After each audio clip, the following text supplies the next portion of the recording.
Oh, you're surely not going to drink that, sir. I'm opening a door, Garson. For the hidebound pedants who call themselves scientists. Everything we thought we knew about ourselves is about to change.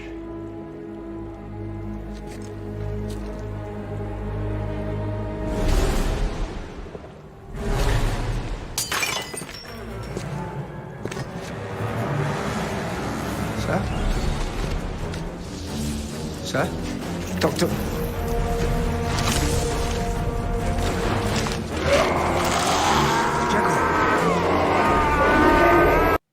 Una de las mejores historias góticas que nos ha podido dar la literatura clásica es el extraño caso de Dr. Jekyll y Mr. Hyde. Sé que muchos han escuchado esta historia, para otros pasará un poco inadvertida, pero hablamos de uno de los libros que revolucionó la literatura gótica. Y se preguntarán por qué. Y la explicación está en su información. Del libro sabemos que fue escrito por Robert Louis Stevenson, publicado en el año 1886, tiene 115 páginas, está calificado en Goodreads con una puntuación de 3.95 sobre 5. Si alguno no sabe qué es Goodreads, es como una clase de Rotten Tomatoes. Como temas principales maneja la dualidad, el bien y el mal y la reputación, y su género claramente es novela gótica.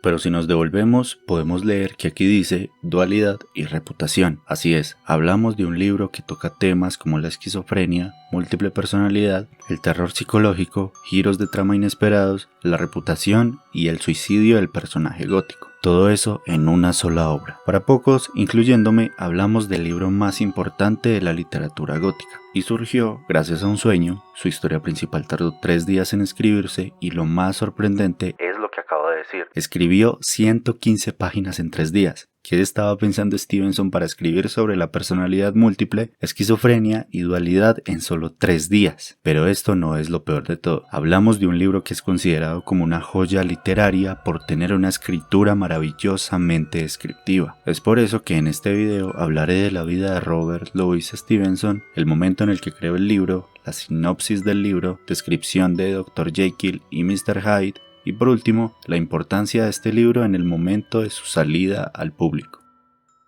Robert Louis Balfour Stevenson nace un 13 de noviembre de 1850 en Edimburgo, Escocia. Fue un novelista, cuentista, poeta y ensayista británico. Tal vez muchos pensarán que es conocido por crear Dr. Jekyll y Mr. Hyde, pero no es así. En realidad también es el creador de Secuestrados, La Flecha Negra y La Isla del Tesoro, clásicos de la literatura clásica. Estas son sus obras más importantes y manejaba a la perfección el género literario de aventura, historia y horror. Y aquí un dato curioso sobre Stevenson. El extraño caso de Dr. Jekyll y Mr. Hyde es considerada como una novela psicológica de horror. Pocos autores manejan este género de horror a la perfección.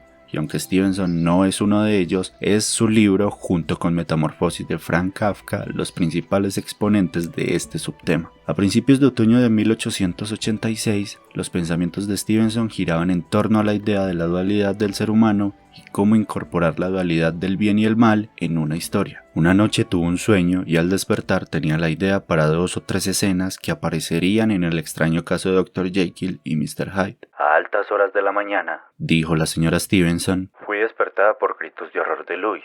Pensando que tenía una pesadilla le desperté. Él me dijo furioso, ¿por qué me has despertado? Estaba soñando un dulce cuento de terror. Se comenta que le despertó en la escena de la primera transformación de Dr. Jekyll.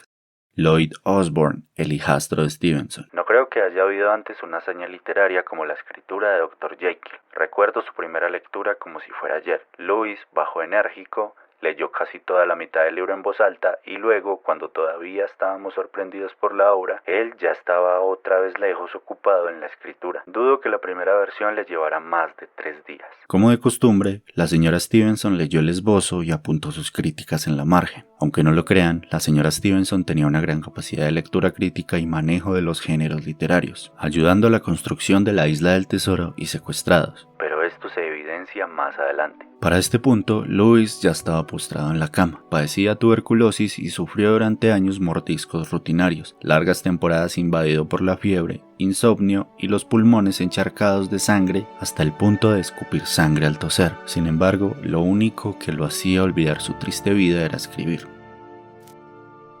Habíamos quedado en que la señora Stevenson dejó sus críticas en la margen del boceto. Luego llevó dicho boceto al dormitorio donde estaba Stevenson y lo dejó encima del escritorio. En general ella comentaba que la historia realmente era una alegoría, aunque Louis la escribía como un cuento. Al rato, Louis la llamó al dormitorio y señaló un montón de cenizas. Había quemado el boceto. Este quemó el boceto por miedo a utilizarlo. Ya saben, no es un cuento, es una alegoría.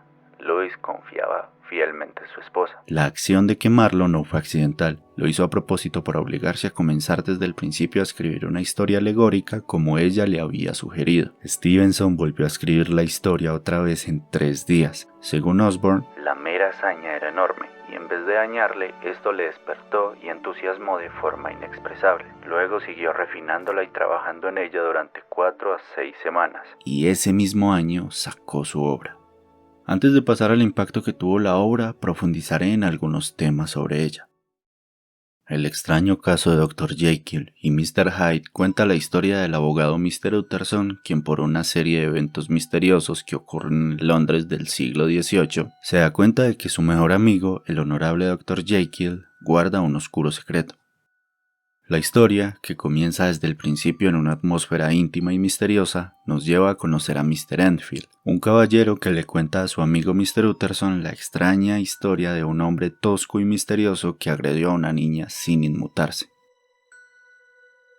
De esta forma, entra a la historia Mr. Hyde, un pequeño y horripilante ser que tiene al parecer una estrecha relación con el Dr. Jekyll, el distinguido doctor amigo de Utterson. Todo es extraño y misterioso, pues este extraño ser resulta ser, sin una explicación aparente, el heredero de la fortuna de Dr. Jekyll, quien en sus últimos tiempos ha estado ausente y enfermo. Esto sería la sinopsis del libro, ya que no quiero dañarle la experiencia a alguien que lo quiera leer, pero sí hablaré de la apariencia de Mr. Hyde. Hyde era pálido y muy pequeño, daba una impresión de deformidad aunque sin malformaciones concretas. Se comportaba con una mezcla viscosa de pusilanimidad y arrogancia, y hablaba de forma ronca. Hablo en tiempo pasado de Mr. Hyde, ya que como comenté al principio, este personaje se suicida, y aunque me encantaría decirles por qué, dejaré que lo averigüen ustedes mismos. Por otra parte, el extraño caso de Dr. Jekyll y Mr. Hyde se ha convertido en una pieza fundamental y centrada en el concepto de la cultura occidental del conflicto interior del ser humano entre el bien y el mal. También ha sido considerada como una de las mejores descripciones del periodo victoriano por su perforante descripción de la dicotomía fundamental del siglo XIX: respetabilidad externa y lujuria interna, y su tendencia a la hipocresía social. Y como casi todas las obras de monstruos góticos, al principio las tiendas de libros no querían venderlo, pero su crecimiento fue inevitable y en 1900 ya había vendido 250,000 copias, superando a La Momia, El Hombre Lobo, El Hombre Invisible y Drácula. Y como último punto, antes había comentado que la obra se caracteriza por tener una escritura maravillosamente descriptiva, y aquí un pequeño párrafo. Mientras Paul y Utterson se preparan para derribar la puerta del gabinete de Jekyll, Stevenson escribe: empujadas por el viento, las nubes se habían acumulado sobre la luna y ahora todo estaba oscuro. Mientras andaban, el viento, que solo soplaba a ráfagas y a bocanadas dentro de aquel profundo patio de luces, agitaba la vela de un lado para otro.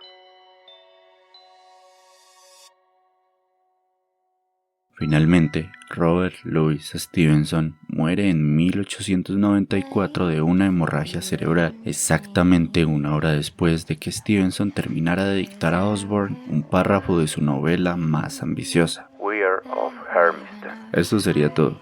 Gracias por ver el video. Hasta la próxima.